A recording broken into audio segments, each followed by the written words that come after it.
Hello students, welcome to Jain Study Point. My name is Shruti Jain. I am your English teacher for class 10. Students, today we are continuing with our topic past tense. First is simple past. अब हम ये देखेंगे यहाँ पे simple past के rules. Simple past के rules positive, negative, interrogative. Positive के अंदर क्या होता है? Subject, V2, object. अभी जब हमने पिछले वीडियो में देखा था, हमने उसमें सिंपल प्रेजेंट पढ़ा था. उसमें हमने यहाँ पे यूज किया था V1, यहाँ पे हम यूज करेंगे V2. Negative, subject, did not, V1, object. जब हमने प्रेजेंट पढ़ा था, उसमें हमने यूज किया था does and do. Does for singular subjects, do for plural subjects. यहाँ पे हम यूज करेंगे डिड. दोनों के लिए डिड ही रहेगा और बाद में हम यूज करेंगे V1. आप देख रहे हो पॉजिटिव सेंटेंस के अंदर मैंने V2 यूज किया है, नेगेटिव के अंदर V1. जैसे मैंने आपको पहले भी बताया था प्रेजेंट वाली वीडियो में, जो हमारी हेल्पिंग वर्ब होती है वो हमें आइडेंटिटी ऑलरेडी शो कर देती है, तो हमें वर्ब्स में चेंजेस करने की जरूरत नहीं पड़ती. और इंटेरोगेटिव के अंदर हेल्पिंग वर्ब आगे आ जाएगी, सब्जेक्ट पीछे हो जाएगा, वर्ब की फर्स्ट फॉर्म ऑब्जेक्ट और लास्ट में क्वेश्चन मार्क. क्वेश्चन मार्क लगाना बहुत इंपॉर्टेंट है क्योंकि ये इंटेरोगेशन को शो करेगा. अब इसकी आइडेंटिटीज से हमें पता चलता है कि हमें कौन से टेंस को कहाँ पे पुट करना है, क्योंकि आपके पास जब भी क्वेश्चंस आएंगे, मेनली 10th क्लास के अंदर गैप फिलिंग के क्वेश्चन होंगे, एडिटिंग ओमिशंस के क्वेश्चन होंगे, तो वहां पे हमें आइडेंटिटीज बहुत हेल्प करती हैं अपने एरर्स को पहचानने में, गैप्स को फिल करने के लिए. तो इन आइडेंटिटीज से ही हमें पता चलता है कि हमें कौन सा टेंस कहाँ पे प्लेस करना है. सो इसकी आइडेंटिटी, फर्स्ट आइडेंटिटी है, कुछ वर्ड्स होते हैं जो सेंटेंस के एंड में या बीच में यूज होंगे, जो हमें पास्ट के बारे में शो करेंगे कि हमें सिंपल पास्ट टेंस ही यूज करना है. First is yesterday, ago, last. इन तीनों वर्ड्स में से कोई भी सेंटेंस के अंदर यूज हुआ होगा तो वो हमें पास्ट के बारे में बताएगा. For example, the sun shone brightly yesterday. अब yesterday वर्ड का मतलब हो गया बीता हुआ दिन, जो कल हमारा जा चुका है, उसके बारे में बात हो रही है. सन हमारा सब्जेक्ट हो गया, शाइन की सेकेंड फॉर्म शोन, यहाँ पे यानी ये हो गई हमारी वर्ब टू, और ये हो गया हमारा object. The sun shone brightly yesterday. तो येस्टरडे से हमें पता चल गया कि हमें यहाँ पे वर्ब की सेकंड फॉर्म यूज करनी है. अब यहाँ पे आपका लास्ट मॉर्निंग भी हो सकता था, लास्ट डे भी हो सकता था, इसीलिए इन वर्ड्स से हमें पता चल जाएगा कि हमें सिंपल पास्ट को यूज करना है. Second is since adverb. अब हम सिंस एडवर्ब को कैसे देखेंगे? सिंस हमारा जो यूज होगा वो होगा जब. सिंस का मतलब यहाँ पे आएगा जब. आपने एडवर्ब्स का टॉपिक पढ़ा होगा, adverb of time, adverb of place, ये उसके काइंड्स रहते हैं. यहाँ पे जो सिंस है वो हमारा एडवर्ब ऑफ टाइम की तरह यूज होगा. यहाँ पे जो हम इसके अंदर दो सेंटेंसेस को यूज करेंगे, जो हमारा फर्स्ट रहेगा उसके अंदर हम प्रेजेंट यूज करेंगे, और जो हमारा सिंस के बाद वाला पार्ट रहेगा उसके अंदर हम सिंपल पास्ट को पुट करेंगे. For example, it is an hour since the train left. तो अब आप देख रहे हो जो पहले वाला है वो प्रेजेंट के में आ रहा है, since जब, और उसके बाद जो सेंटेंस है उसमें हमने सिंपल पास्ट यूज किया. ट्रेन हो गया हमारा सब्जेक्ट और लेफ्ट हमारी हो गई वर्ब की second form. Leave, left, left, तो ये लीव की सेकेंड फॉर्म हो गई लेफ्ट. तो इट इज एन आवर, 1 घंटा हो गया है सिंस जब ट्रेन को गए हुए. तो हिंदी में तो ये आगे पीछे हो रहा है, बट इंग्लिश में हम सिंस को यहाँ पे बीच में ही प्लेस करेंगे. तो ये हो गया हमारा simple past. Next is past continuous. Past continuous के भी same positive, negative, interrogative. Positive के अंदर हम हेल्पिंग वर्ब को यूज करेंगे, वॉज, वर, और वर्ब की फर्स्ट फॉर्म आईएनजी. अब हम जितने भी टेंसेस पढ़ेंगे, कॉन्टिन्यूअस में सब में वर्ब की फर्स्ट फॉर्म और आईएनजी यूज होगी. परफेक्ट के अंदर वर्ब की थर्ड फॉर्म यूज होगी. बस चेंजेस कहाँ आएंगे? हेल्पिंग वर्ब्स के अंदर. तो आपको मेन ध्यान रखना है कि हम हेल्पिंग वर्ब्स को कैसे यूज कर रहे हैं और कहाँ यूज कर रहे हैं. तो यहाँ पे जो सिंगुलर सब्जेक्ट्स रहेंगे उनके लिए वॉज, और जो प्लूरल सब्जेक्ट्स रहेंगे उन पे वर्ब। नेगेटिव के अंदर हेल्पिंग वर्ब के बाद हम नॉट को प्लेस कर देंगे। इंटेरोगेटिव्स के अंदर हेल्पिंग वर्ब आगे आ जाएगी, सब्जेक्ट पीछे हो जाएगा और लास्ट में इंटेरोगेशन मार्क। अब आइडेंटिटीज देखो, फर्स्ट आइडेंटिटी हमारी है व्हेन। एडवर्ब क्लॉज की तरह यूज होगा, जैसे अभी हमने यहाँ पे सिंस पढ़ा था, यहाँ पे सेम हमारा व्हेन यूज होगा। और जो व्हेन एडवर्ब क्लॉज का सेंटेंस रहेगा वो हमारा होगा पास्ट इंडेफिनिट में, यानी इस वाले पार्ट के अंदर। और जो सेकेंड होगा वो होगा पास्ट कॉन्टिन्यूअस से। For example, when I saw him he was playing chess. अब आप देख रहे हो व्हेन, जब मैंने उसे देखा, व्हेन आई सॉ हिम, तो आई यहाँ पे हमारा सब्जेक्ट हो गया, ये होगी हमारी वर्ब की सेकंड फॉर्म, सब्जेक्ट के साथ वर्ब की सेकंड फॉर्म, तो ये हो गया हमारा past indefinite. When adverb clause के साथ हमारा पास्ट इंडेफिनिट आया, तो कॉमा के बाद जो हमारा सेकंड पार्ट रहेगा उसके अंदर हमें पास्ट कॉन्टिन्यूअस यूज करना है। सिंगुलर सब्जेक्ट था तो हेल्पिंग वर्ब सिंगुलर रही और वर्ब के साथ ing लगा दिया, तो he was playing chess. Second is, first section is in past continuous tense, then the other will also be in past continuous. अगर हम एक ही टाइम पे दो एक्शंस की बात कर रहे हैं तो दोनों past continuous के अंदर ही रहेंगे। For example, when he was sleeping, I was writing a letter. अब एक ही टाइम पे दो एक्शंस हो रहे हैं। जब वो सो रहा था, when he was sleeping, he verb के साथ ing और हेल्पिंग वर्ब सिंगुलर की आएगी, तो I was, I के साथ भी यहाँ पे सिंगुलर वाली हेल्पिंग वर्ब रहेगी, verb one ing a letter, मतलब कि when he was sleeping, जब वो सो रहा था मैं लेटर लिख रही थी। तो एक ही टाइम पे दो एक्शंस हो रहे हैं, दोनों पास्ट कॉन्टिन्यूअस टेंस के अंदर ही रखेंगे। And the last is persistent actions. Persistent actions होते हैं जो लगातार हमारा कोई काम हो रहा होता है, जैसे कि आप देख रहे हो मैंने यहाँ पे लिखा भी है ऑलवेज और कॉन्टिन्यूअली, जो काम हम लगातार करते हैं। जहां पे भी आपको ये दोनों वर्ड्स लिखे हुए आएंगे, कहाँ पे होंगे? हेल्पिंग वर्ब और वर्ब के बीच में, वहां पे हमें पास्ट कॉन्टिन्यूअस टेंस ही यूज करना है। फॉर एग्जाम्पल, द चिल्ड्रन वर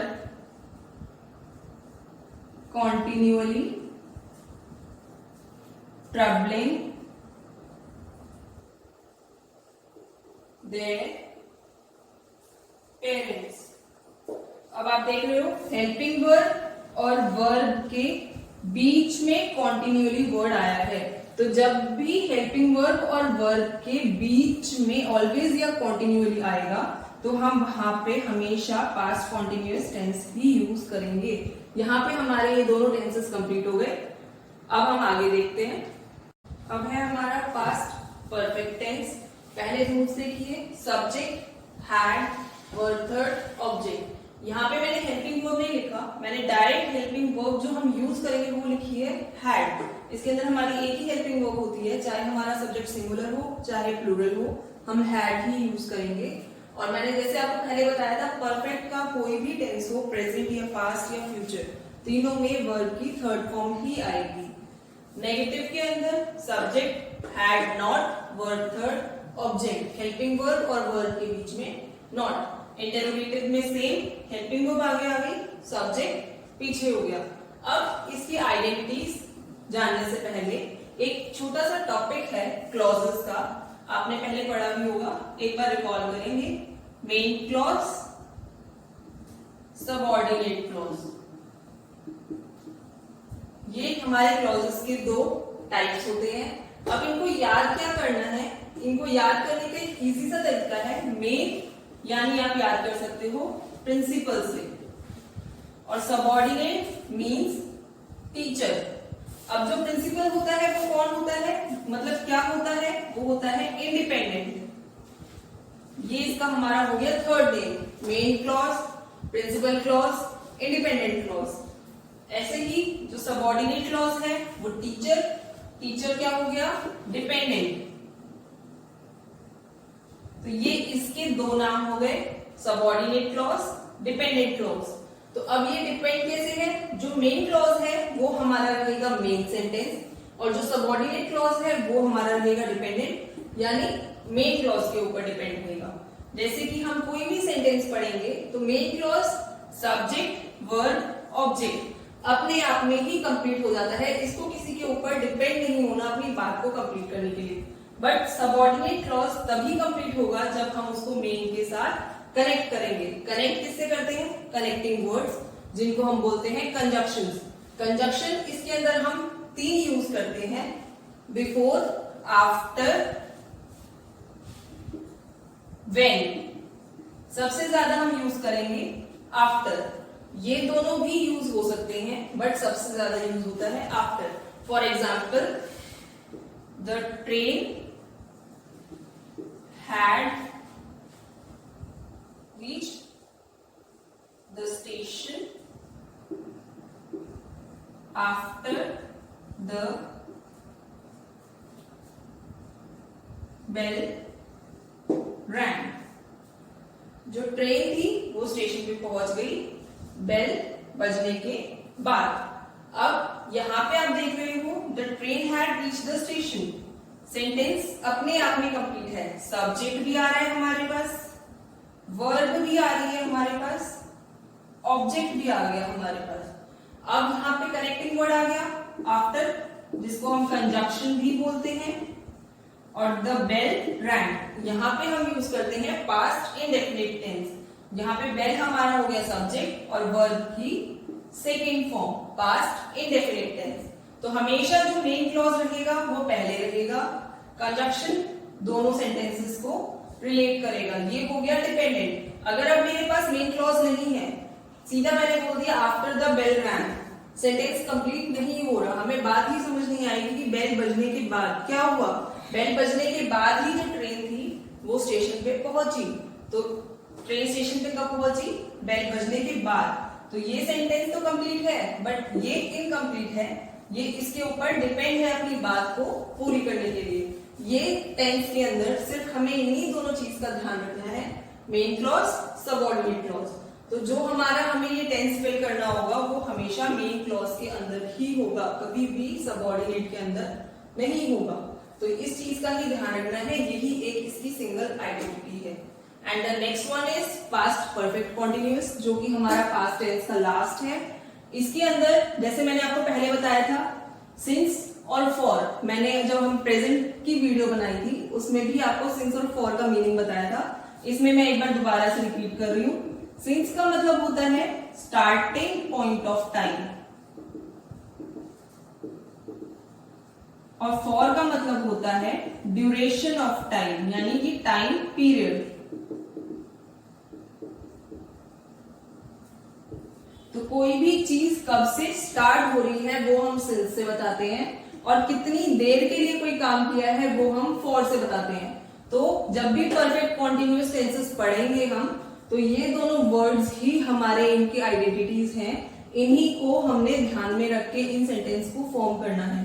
अब इसके अंदर क्या है, सब्जेक्ट, हेल्पिंग वर्ब हमारी हैड होगी जो हमने परफेक्ट से यूज की, कॉन्टिन्यूअस से हमने उसकी वर्ब यूज की, और इसकी एक अलग आइडेंटिटी शो करने के लिए हमने बीइंग को यूज किया। उसके बाद क्या आया, ऑब्जेक्ट, सिंस फॉर, और अब एक अलग आइडेंटिटी बताने के लिए हमारा आ गया पास्ट की सिचुएशन। क्योंकि अगर हम इसको यूज नहीं कर रहे और यहाँ पे आपके पास ब्लैंक आ रहा है तो हमें प्रेजेंट और पास्ट को आइडेंटिफाई करने में मुश्किल होगी। तो पास्ट की सिचुएशन हमें जब लास्ट में गिवन होगी तभी हमें पता चलेगा कि यहाँ पे भी हमें पास्ट परफेक्ट कॉन्टिन्यूअस को ही फिल करना है। For example,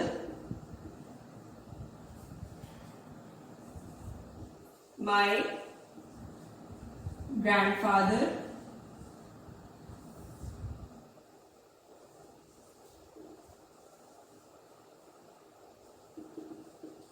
since 2005 before we shifted to Delhi।